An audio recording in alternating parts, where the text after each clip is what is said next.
Cincinnati, what a team, what a team, what a team.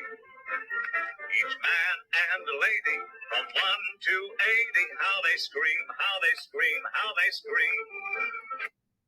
Hey, welcome to the We Love Our Team podcast. I'm Jack Greiner, and along with my co-host, Randy Freaking, we are honored today to welcome as our guest, Kirk Herbstreit.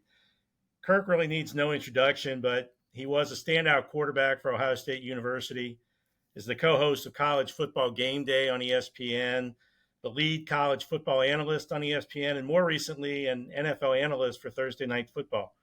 But Kirk is here today to talk about being a Reds fan. Kirk, welcome. Thank you, guys. Great to be with you. Hey, so if you can, take us back to the early days of that fandom. Did you grow up playing baseball? Yeah. I was, like a lot of kids that grew up, in that era. It was depending on the time of the year. That was the sport that you played. So, I know I'm associated with most people with football, but people who have known me my whole life, they probably look at me more as a baseball guy as much as a football guy. So baseball was a huge passion of mine. Of course, I grew up in the 70s with the Big Red Machine when I was very impressionable age of, and that I was born in 1969. So you can imagine being 5, 6, 7, 8, 9 years old. And we didn't have the access that we have now, not just with the internet, but even the games on TV. I remember Reds had to be on national TV for me to be able to see them. So I would listen to Marty and Joe literally every night of my childhood. I would go to bed listening to Marty and Joe. And so when I got to be a little bit older, I would be one of those guys, if you're keeping score at home, that's 6-4 to 3 to, and there I would be sitting there. That was fun to me as a 10, 11, 12, 13, 14-year-old. I have, all these books where I kept scores. I knew every National League batting order by memory, just because that's all I did. So yeah, I'm a baseball junkie, kind of a dinosaur in 2024. I feel like there's not many of us left, but I grew up with it, loved it my whole life, and have struggled along with the Reds. They can't chase me away despite their efforts. I'm still a diehard fan. It's kind of funny on Thursday nights now. You're working with Al Michaels, who right? We talk about that all the time. We talk about that all the time. I believe he was in Hawaii. I can't remember if it was the Dodgers affiliate. I can't remember, but I know when he got his call to Cincinnati, it was a massive opportunity for him and a great thrill. And of course, the Reds were fantastic when he went in there. And so he got opportunities, as you guys know, back in that era when they would, if your team advanced to the World Series, the home announcer for the home games would get to go into the booth with Kirk Gowdy and whoever else was in there and do some of the broadcasts. So that was Al's introduction on a national level. We talk about the Reds all the time, and he knows exactly where I live, and we talk about different neighborhoods in Cincinnati. He's got an incredible memory, so he can break down anything when it comes to the city of Cincinnati. Did you ever hear that story that Marty Brennaman tells on himself that he was so nervous about replacing Al Michaels, so he gets the job in '74, and his very first game is a spring training game, and it's at Al Lopez Field, and Marty starts off, "Hello, ladies and gentlemen, I'm Marty Brennaman. I'm here at Al Michaels Field in Florida," and apparently Nuxall lost it. Oh, that's beautiful. That's like the only mistake I think Marty made in his entire illustrious career. I always go ahead. Yeah, Kirk, you were a little modest. You played a little baseball growing up. I think you were an all-state shortstop, weren't you? Yeah, I played short and third in high school for a great coach, a coach named Tim Engelke. And we had a pretty good program when I was in high school, and I was really proud of the teams that I was a part of. Unfortunately, we just couldn't quite get over the hump and get into regionals, but we had a really good program, and our coach took a lot of pride in what we did. So yeah, I was, again, my hope when I was playing was to go play both when I went to Ohio State. Of course, they told me whatever I wanted to hear when I was being recruited. But yeah, I for whatever reasons, hitting a baseball for me was something that I just had an eye for, a feel for. I just always could hit a baseball my whole life, and the fact that I had passion for it. I was that kid that was out in the yard by himself, throwing up a tennis ball, hitting it, running and chasing it, going, getting the ball, throw it up again, hit it again. I would do that for hours, So I think not even by design, these kids today, and I've had 4 sons, so I know it's so specialized, and you have a hitting instructor and all that. And I was just probably learning without even realizing it, just by throwing a ball up and hitting it for hours and hours between that, and throwing a ball against a wall like I was Davey Concepcion, and making up different games. I'd play by myself if I didn't have a buddy to play, and I would do that for 2 or 3 hours. I think of my kids doing that today, and I think I just don't see that going real well. Past 5 minutes, I think they would get bored. But different time today with video games and phones and all the distractions they have. Was your high school ball at Centerville? Yeah. Centerville High School. Tim Engelke was my baseball coach. Of course, I played for a coach named Bob Gregg in high school football. But I was up on the varsity, which was a great accomplishment back then for me as a sophomore, able to play some at third, and then took over in my junior year and senior year, and did pretty well in that sport. So yeah, it was fun. It was I don't have a lot of regrets. I don't miss a lot because I'm now enjoying my career as a broadcaster. But I do have a little regret about baseball. I just wish, because it was kind of something that came pretty naturally to me, I just wish if I was really just focused on baseball, what could have happened for me in that world. But I have no complaints at all with the way things turned out, obviously, for me with going the other route with football. Were your parents baseball fans? My parents divorced when I was 8 years old. My dad was he played at Ohio State in football and baseball. And he was a captain in football. He went to Reading High School, played with Claude Osteen. So, really? Kenny Powers was his old coach.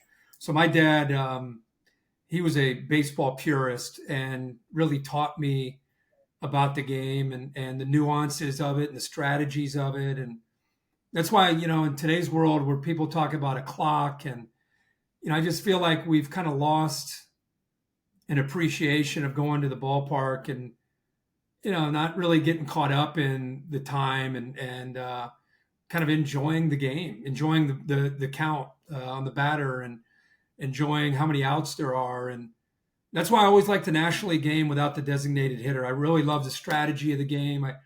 I love the managers. You get to that 7th and 8th inning. That's when starters used to go more than 6 innings, but they'd have to make a tough decision on, that 8th batter gets on. It's a 4-3 game.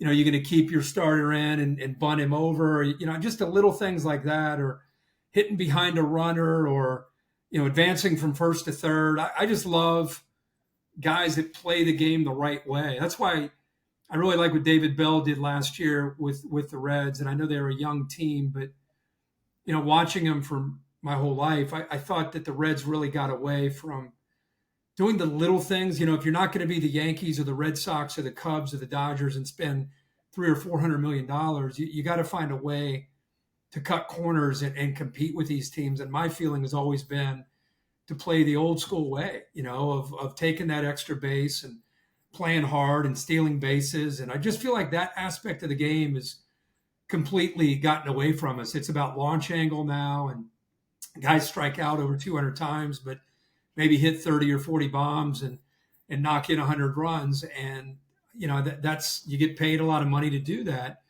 Again, going back to my era, I just miss that 70s, 80 guys hitting the ball in the gap, athleticism, guys that hit doubles and triples, and base running mattered. I think baseball as a whole, especially with this generation, they're kind of going more and more to lacrosse in the spring, the young athletic kids, instead of that football, baseball combo. I feel like it's more football lacrosse because the kids today, unless they're brainwashed by their parents, they don't have, in Little League, they're sitting there in left field. It's ball 2, ball 3. The game moves a lot slower. And so I just think when you look at their microwave approach to life, that baseball just doesn't align with this generation. Yeah. And I really believe that the commissioner in baseball and the new commissioner, they're really going to have to find a way to make the game more appealing and more going back to the way it used to be, which was about pitching and defense and speed and athletic ability. And I think now it's more of just glorified softball. It's about 3-run home runs and striking guys out. And it's gotten away from the strategy, in my opinion. And I think it's really hurt the game.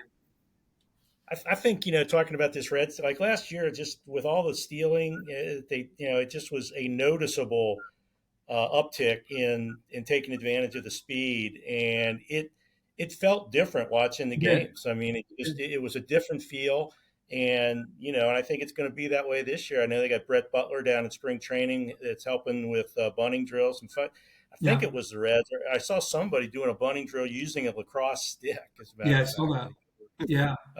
Kind of interesting. So, I think that's going to be great. And you just think if they can get Elle, I mean, if he could develop some skill as a bunter, I mean, my God, you pick your poison there, guys. I mean, and I really think, I mean, Elle he's getting a lot of attention, and he should. I mean, he's a dynamic 5-tool talent, but I really think Matt McLain, I mean, I feel like Matt McLain feels like the Barry Larkin of this group of young players as far as consistency and just being a pro, play me at second, play me at short, bat me, play through some injuries. He just is he's just really, right now, if a game's tied and it's the 9th inning and there's 2 outs, I want Matt McLain up the bat. Like, he's that guy to me. And now we've only seen him for a year, but it just feels like he could become the catalyst. I think India, I know they're going to move him around, but I think as a little bit of an older guy, I feel like he can bring some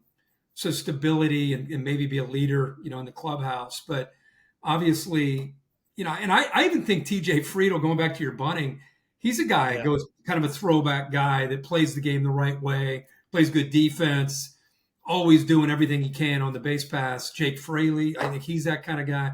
So I really think they've got a heck of a nucleus.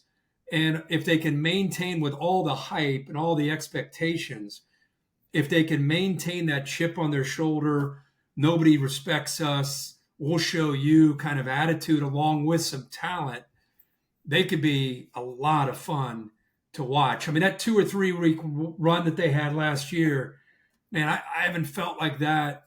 And I was down at the park maybe a handful of times, and I was like, man, it hasn't felt like that in here in years, going back to maybe like 2012, like the Scott Rolen era, when they were making a real run in the postseason. So there was some juice in that stadium that hasn't been there. Man, I'm just hopeful. These players deserve it. This city deserves it. Such a great baseball town, and it's just been dormant for so long. But man, it's cool to get excited again as we sit here in early March, just kind of thinking about this group of players, and hopefully this city gets behind them and gets some big crowds on the weekends and makes them feel and realize that they're playing in a really special city that has tremendous history. Kirk, I remember I went last summer. I didn't get to go to Ellie's first game, but I went to Ellie's second game. Yeah. And they were playing the Dodgers. And I think it's the game that Benson hit the bomb to win the game. But Elliott had a great game. I think he had a triple. I think maybe McLain had a triple in the same game. And what struck me that night, it was almost full. But after the game, people like hung around. Yeah. And they're like high-fiving. Yeah. I mean, it felt like we were back in 1976. Yeah. Yeah. If you watch those shows, their pregame and especially the postgame shows after some of those wins you're talking about, I'm with you. It felt those guys. It was like chants going on, and I love the Bengals, and I love what Joe's doing over there, and Jamar Chase. I mean, and Zach Taylor. They've got something special going.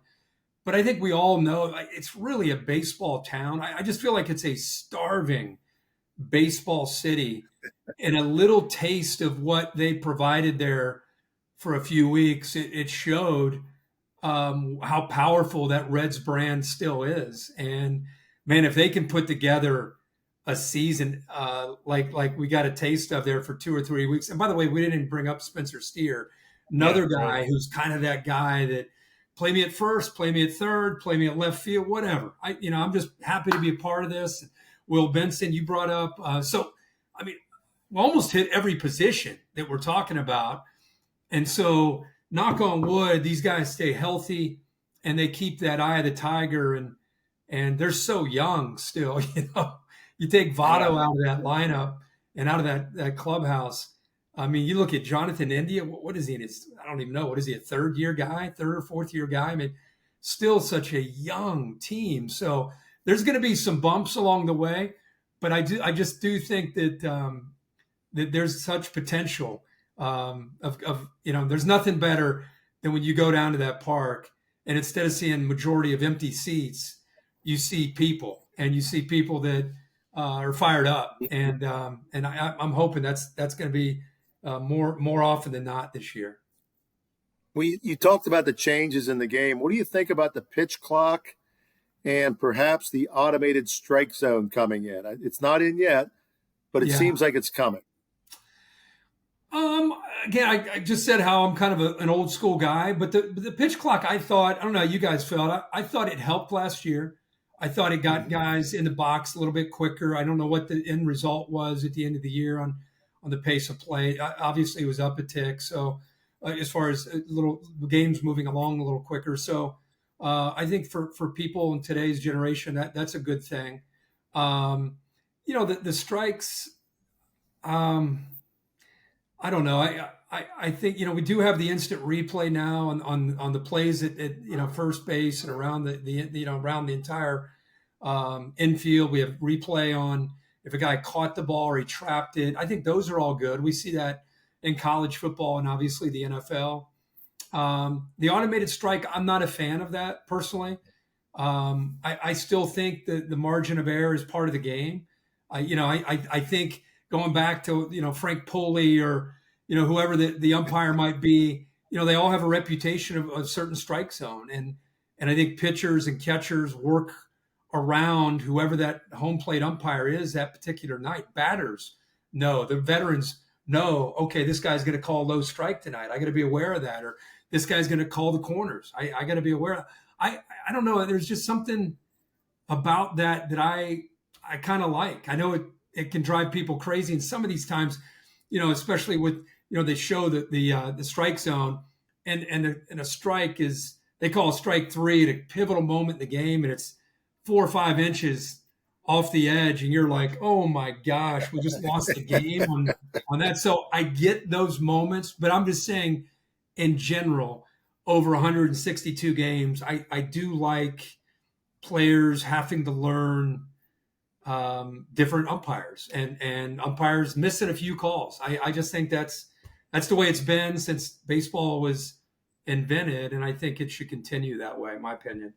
I put together a seminar last year or a couple years ago, and Joe West, the umpire, came to it because he was involved. He was involved in a defamation suit, which was pretty interesting. But he made a good point. He said, let me tell you about the automatic, ball and strike. He goes, just imagine it's the 9th inning. Guy's got a perfect game going, and he throws a pitch that far off off.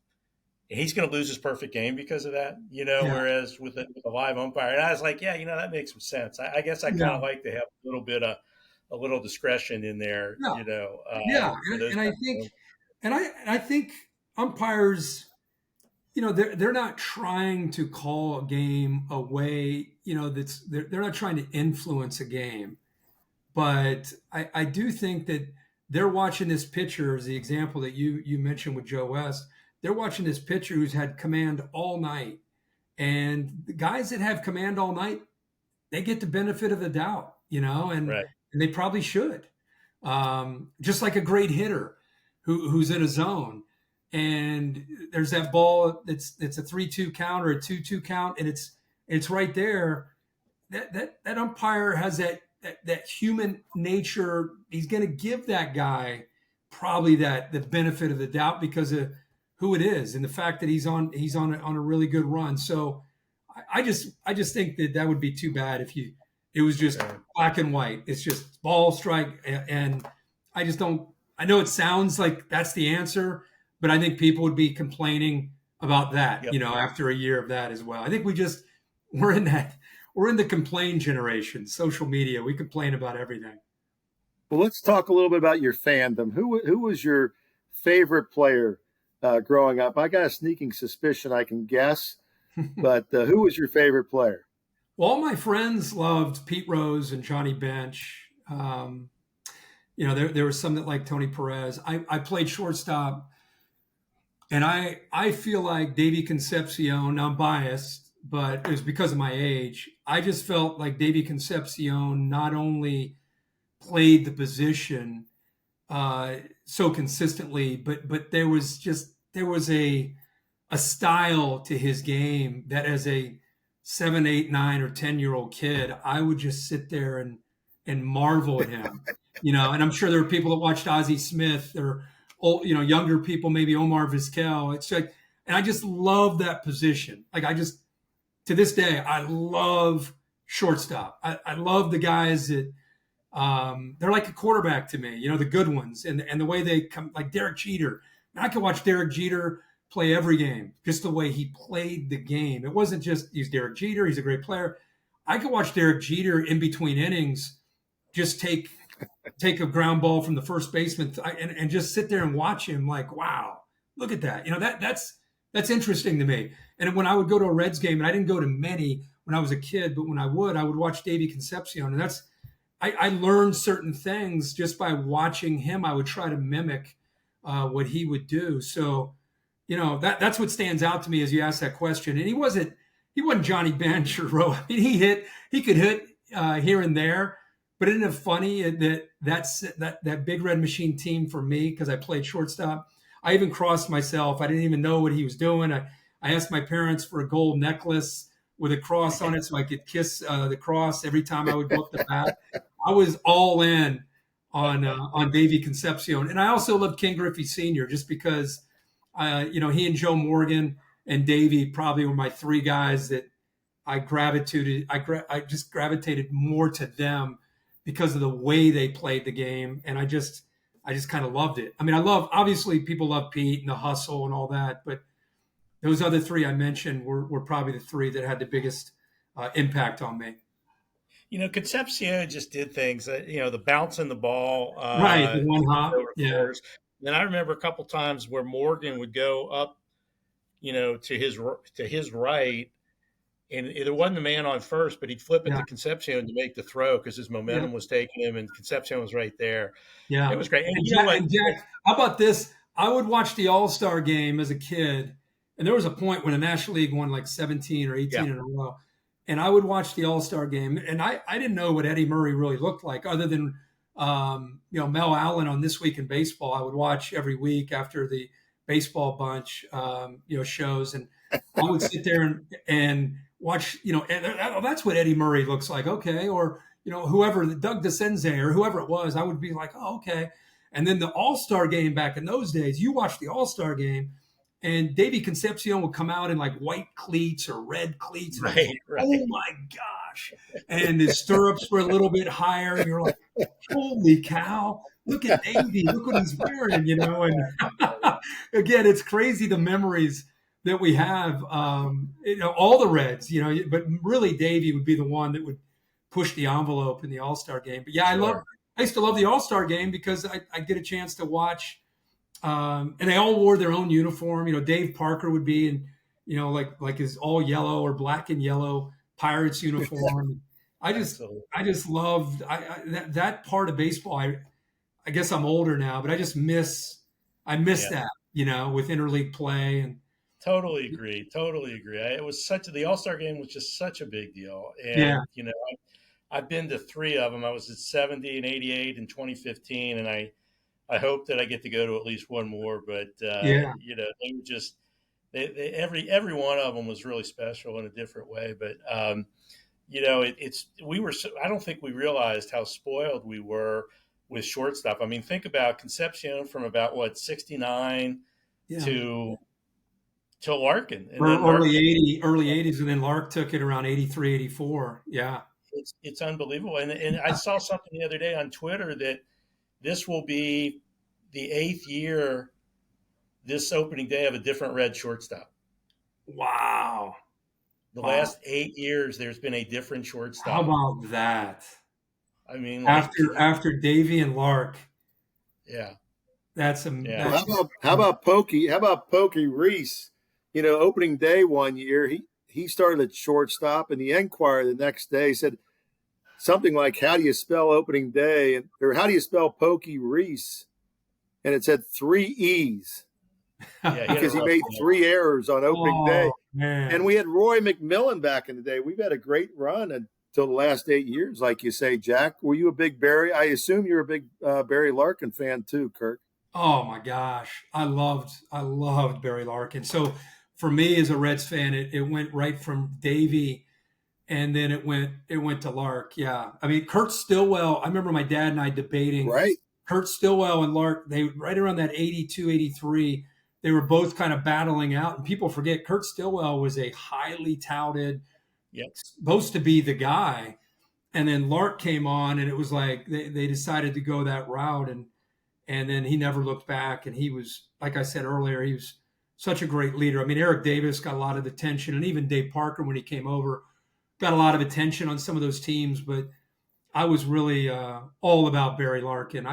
I went to a camp one year, Michigan baseball camp, Bud Midall baseball camp, and Lark was there as a freshman, and he was one of the campers at shortstop, or he was not a camper, he was a coach, even though he was a young player at Michigan. And he wasn't with the Reds yet. He was at Michigan. And I just would watch him and the way he would do things in person at that camp. And for whatever reason, I just remember that name, Barry Larkin. And then the Reds got him. And I was like, oh my gosh, this is great. And then he ends up having a Hall of Fame career. So yeah, you're right. For me, it was Davey and Barry Larkin. I was sitting in the blue seats in Game 2 of the National League Championship Series in 1990, and the Reds had lost Game 1 and really needed to win Game 2. And they were ahead. They had a 1-run lead, and probably Randy Myers was probably pitching the ninth. But I looked. I had a friend of mine had binoculars, and I took the binoculars, and I looked at Larkin's face in the binoculars, and I mean, it was the most intense look. It was just like nothing is going to get by me. And he made 2 plays in that 9th inning that he got Bonds. Bonds hit a rocket up the middle, and he dove, got up, and Bonds was fast. I mean, he was, especially in 1990. He was lightning fast. And he got him. And then the next play, I don't know who was it, maybe Bonilla or somebody, but he went over. He went over to the second base side or the first base side a second and took a ground ball away. And it was like, oh my God, So I'm gonna go after we're done here. I'm gonna YouTube that and look that up. That's awesome. Look it up. Yeah, it's unbelievable. Yeah, I will. I heard you came down from Ohio State for Game 2 of the World Series in '90. Yeah, yep. Greg Fry and I did. Of course, he was a Cincinnati guy, St. X guy, and he and I were at Ohio State together that year, and we're doing everything we could. You're at practice, you're at school, and it was I think it was a weekday, Game 2. It was, yeah. And we got down there, unfortunately, speeding just to get down there as fast as we could. And we got there maybe in the second inning or so. So my thing I used to do, I think we actually had seats in that game. I talk about this in the book that I wrote, but when I didn't really, with my parents getting a divorce, I didn't go to a ton of games early in my life. And then my mom remarried, and the guy she remarried had tickets right behind home or first base, not home plate, right behind first base. So I'd go to 10 or 15 games a year from like that 1982, 83, right around that time. And so that was really cool. But then my mom got another divorce. So that was no longer part of my life. And so in high school, I would go down there and I would buy, I think they were called the top three or the top six seats up in the red Top seats, six. for like $3 or something like that. So we would get those seats for $3, and then we would stand at the green level at the top of the green, right behind home plate, and they had a concession stand right behind us, and you can get a hot dog back in those days like $1. And we're looking down at the game right behind home plate. We would do that all the time, living in Centerville and just driving down. But in that case, with Greg in 1990, we got tickets. Somebody got us tickets to the game, so yeah, we came down and watched Bill Bates get on, Joe Oliver with that nubber down the left field line, bounced. Thank God for Astros. Right. He got down and over the third baseman and scored Bill Bates. Yeah, that was awesome. Yeah. I remember, I don't know if you've ever seen the World Series film from 1990, but they used to make the films, and Yeah. that I remember in the World Series film, because my boys would love to watch that. I mean, like, if they weren't watching an Adam Sandler movie, they were watching the 1990 World Series. Yeah. And when Bates came up, they cut to these old ladies in the stands, and they're like, "Who's that?" And Oh, they're yeah. saying, Where's Quinones? Yeah. Well, Yeah. Jack, Davis picked Billy Bates up like he was a 2-year-old kid. He just Yeah. he just barely lifted I him. remember Bill Bates at Texas in the College World Series and being a Oh, scrappy, is that right? yeah, scrappy player. I don't know if he was might have been before Roger Clemens, but I might have been with Roger Clemens. But he was on one of those Texas teams that you'd see, in the College World Series. Back in that era, guys that played in the College World Series, inevitably you would see in the pros 2 or 3 years later, and they became like superstars, So Right. like Robin Ventura and Albert Bell. I mean, you can go right down the list of Bonds with Arizona State. So yeah, that was a different time to watch the College World Series when a lot of those guys would become all-stars just a few years later. But yeah, Bill Bates coming home, that was the thrill. Of course, the memory from that World Series is Eric Davis setting the tone against Dave Stewart. Because, it was the big, mighty Oakland A's. How are we going to compete with these guys? McGuire, Canseco, Stewart, Eckersley, and he just, bang, drills at the straightaway center. And I thought for a team that went wire to wire, it's like we're not backing down from anybody. That was awesome. The thing that's interesting about that series is you could make, I think, a pretty good argument. Rio won the MVP of the series, and well deserved. But I mean, Billy Hatcher. You could argue Martin. You could argue Billy Hatcher. You could argue Sabo had a great. Yeah, Mariano Duncan. Davis. Yeah, Eric Davis. Just Davis that whole run could have like Yeah. I mean, like you say, it just totally set the tone. It was such an incredible team effort, and the idea of them sweeping those guys just. I mean, who would have ever thought? I mean, yeah. And even my wife Sue, Sue came with me to that game, and she brought a broom. And I can remember driving home along 6th Street. She's out there waving the broom out the window. We're only up 2-0, but oh my God, that's crazy. That's confident. Yeah. Another thing that stands out about that team was trying to get by Bonds and Bonilla and Van Slyke wasn't just a slam dunk, And I remember Glenn Braggs with it robbing a home run. I remember Paul O'Neill throwing out, I think, Van Slyke advancing on a tag, from second to third, and threw an absolute rope. And not. It was just like it was just a team of destiny, like you said. I mean, they had some great players, but they've every time they faced an obstacle or faced a challenge, it just the epitome of team, and coming together and gave us so many great memories from that year. It was phenomenal. It was, it's funny. I tend to remember things by, people ask me, when did you move into your house? Well, let's see. The Reds were in the World Series. It was 1990. Yeah, exactly. Yeah, I'm with you. That's what's crossed. Awesome. Man. Well, I'm curious, Kirk, could you Is there any comparison between an Ohio State football fan and a Reds fan? I mean, like can you compare and contrast? Well, I think now my dad taught me growing up in Reading and then going to Ohio State that Cincinnati has always been a strong Catholic community with Notre Dame ties. And I don't know how you guys felt, but I felt that, I think, in the 80s. And then I think as time went on, I really felt UC became even bigger. UC, UK, Notre Dame, Michigan, I think has had, when they had the Fab Five and some great teams. I think it really almost took maybe Jim Tressel and Urban Meyer coming into Ohio State to kind of open up that, because I feel like Cincinnati and Columbus and Ohio State are more rivals than like Cleveland and Columbus, or even Dayton and Columbus. I feel that Cincinnati, there's just a built-in, there's like a rub there. And so I just say that. Then to compare them, I think Ohio State is the typical fan has changed tremendously from who they were in the 60s, 70s, 80s, and even 90s. I think they have become a very demanding fan base where, if they don't win the national title or they don't beat Michigan, the season's a failure kind of thing. And that may be representative of really, again, society today and social media as much as anything.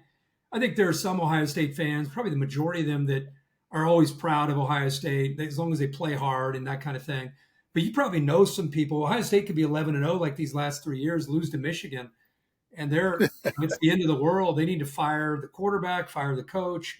Something needs to change, and they're 11-1, but they missed the playoffs. So I think it's almost at times almost unrealistic expectations. It's one thing to have that as a goal, and they should. They're an elite program, but it's another thing to be like disappointed to the point where Ryan Day better get his act together. He needs to go. That's almost insanity to me.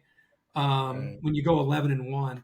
So I don't know. I think my feeling on Reds fans is you have the diehards from our generation, that have been watching them forever, and they're going to go down there and take their kids or their grandkids, and they're going to love the Reds because of what the Reds have always meant to them. But then they're going to be some people that just, it's expensive, and you can just watch it at home. And, what's the point in going down there? The ownership's not trying to win. So it's just, I don't know. It just feels like a different time, that's why I feel like there's so much hope with what we saw last year from that young group of players, the buzz that Randy and Jack, you as well, were talking about when you guys went down there and were a part of it, the post-game celebrations with the studio show. And I just think there's hope of like, wow, ownership, these guys are doing some things right, and they are making good decisions, and they are trying to build this thing back. And that's why, again, I'm hopeful that people will come back and we'll get the buzz back. And I look at St. Louis and Cincinnati as a kid and very similar baseball communities. And now I look at St. Louis as like one of the elite baseball towns.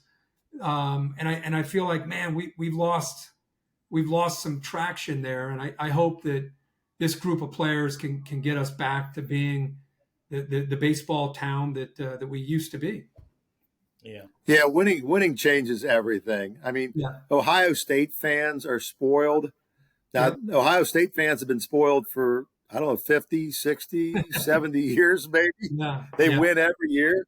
The Cardinals have been winning the last 20 or 25 years. Yeah, we were spoiled in the 70s. Yeah, fair point. Cardinals. I think we'll become St. Louis if we win consistently for the next 10 or 15 years. Yeah, that's fair. I think that's probably right. But I would put the Cardinals up there in all of professional sports franchises as consistent of a brand as I think we might have if you go back to the late 90s when Mark McGwire was there. And then, they lose a McGuire and then they get a Pujols, and they just lose so many great players. They lose Tony La Russa and they bring in another.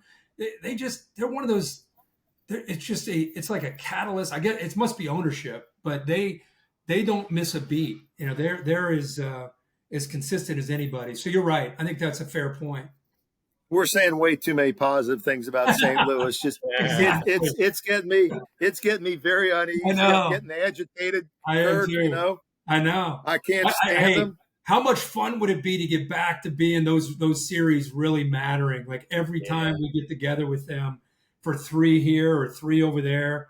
Like when I grew up, that was the Dodgers. Like Riverfront, if Davey Lopes and Ron Say and Garvey and those guys, it was 50,000 people at Riverfront. Like I would love to get the Reds and the Cardinals back to, and the Brewers are kind of coming on, becoming that kind of franchise as well. So yeah, this is fun, man. It's fun to have a team that we can dare to dream a little bit. If they stay healthy and things go well, we'll have some fun this summer. I got a great nephew I took to the Cincinnati Zoo. And I don't know what got into me, but I took him into like the birdhouse for some reason. And he looked over and he saw a cardinal. And he looked at me, he said, Uncle Randy, even though he's my great nephew, he says, the only good cardinal is a dead cardinal. Oh. Wow. And he was 6 years old. Wow. You're teaching him early there. Oh, I love that kid. Love that kid. Wow. Well, Kirk, you mentioned Notre Dame. I went to Notre Dame, and I just I had very mixed feelings this year. That Ohio State Notre Dame game, I was there, and I know you called that game and how awesome it was. But what I also remember is that was the night the Reds blew a 9-run lead against the Pirates late. Right. Oh man! I remember going. I remember going to get something to drink and pulling out my phone and looking at ESPN. They're up like 9-0, and then I get home and Notre Dame loses. They only put 10 guys on the field for the last 2 plays, and so I'm kind of bummed out about that. And I'm thinking, oh my God, the Reds lost. Yeah, there always comes a point in the season for me with the Reds because I get really busy by the time mid-July comes around. And I can just feel it, whether it's a 10-game road trip out west and they come back 1-9 or 2-8. It's almost like you just feel the wind come out of the sails, and you just feel it. Yeah. And it's been that way for a number of years. Now, last year it didn't hit until maybe the young players got tired, and I got going, into football in August and. I was still dialed in, but if they're in the mix and they're within striking distance, I'll be calling a game and I'll have the Reds. We have a bank of monitors as I'm calling games, so I'll have other college football games on to my right. But don't let the Reds dare be in a pennant race when I'm calling a game, because I will make sure the director. He'll be like, "Do you want to have the Alabama LSU game on?" I'll be like, "No. I need Reds Pirates on the top left screen." I assure you that I can work one eye on the game I'm calling and one eye on the Reds. So I'm hoping that I get faced with that dilemma this year with Al Michaels on Thursday nights, and then the games that I call on Saturday as well, because that's a good problem to have. Kirk, I did come up with a hypothetical question I wanted to ask you. Let's suppose Bob Castellini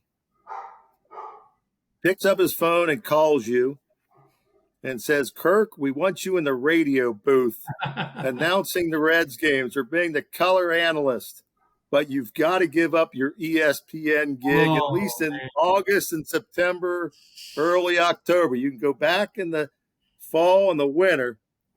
Will you take the job, Kirk? You name your price, we'll give it to you. Oh my gosh. That would be very tempting. It really would. But I am so lucky to do something. I absolutely love what I do. I love college football. I'm really enjoying the NFL. But that would be one. I always thought about coaching high school football as something when I'm done playing, because I love to help young kids and try to do it the right way.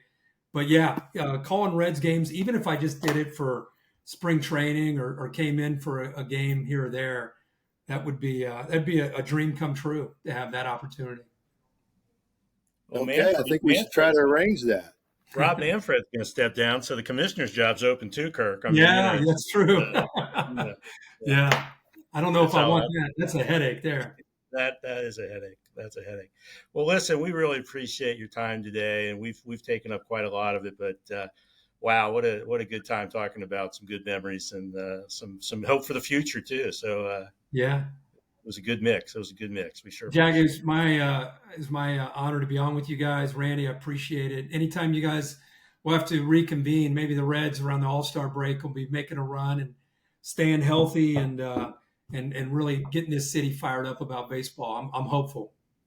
And I want to give a shout out to Steve Specht, the head football coach of St. Xavier High School, that made this all possible. So I really appreciate it. Kirk, ladies and gentlemen, this concludes our podcast. So, we really loved having Kirk on here. I think we should give it up for Kirk. Nice. I like the studio audience. It's very nice. Standing ovation. That's crazy. Standing ovation. All right. Great, man. Thanks so Thank much. you. Appreciate it. Bye-bye. Bye-bye.